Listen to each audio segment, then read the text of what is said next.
with the alternatives you just talked about, like intercropping and those things, when you look at the transfer of ideas, like from the global south to the global north or from the north to the south, it's a matter of accepting some of these ideas as being what is in vogue at a particular time.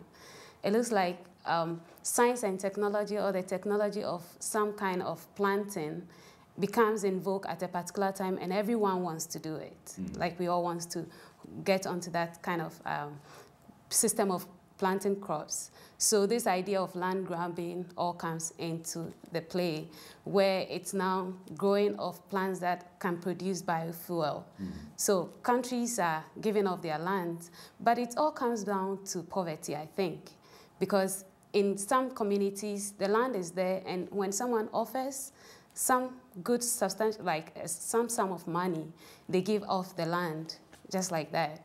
So what do you say to all this? Because it seems to me it's a kind of cyclical problem where poverty leads people to give up their lands for whatever, and it leads them further or into poverty or deteriorates their conditions. So what would you say to that? Well, I mean, so the idea of land grabs is that there are foreign companies or countries coming into, usually Africa, and this is where the majority of these land transfers have happened in 2009, even before the end of 2000 I believe it's 2009, that we had an area the size of France that was grabbed globally, and most of that was happened in Africa. And the argument was that this was the market at work, right? That you had poor people on the land, and some rich person from the United States or China or India was coming in with a big wad of cash and saying, look, you have this land, you have markets in land, I want to buy your land, here's just more money than you know what to do with, everything's going to be fine. And people are up against the wall, and they're poor, and they make this rational decision that ultimately their poverty is so grinding that they have to let go of the land. Now that's the story about land grabs, but it's not true. The truth about land grabs is that in large part it has been a case of poor people being kicked off their land without any market activity at all. In fact, a lot of the research into land grabs suggests that money has been coming into places where there aren't markets, where you don't have this transparent process. I mean, even if the original story about willing buyer, willing seller were true, and it isn't, there would be a problem with that. But in fact, most land grabs aren't even willing buyer, willing seller. It's willing buyer and powerful broker.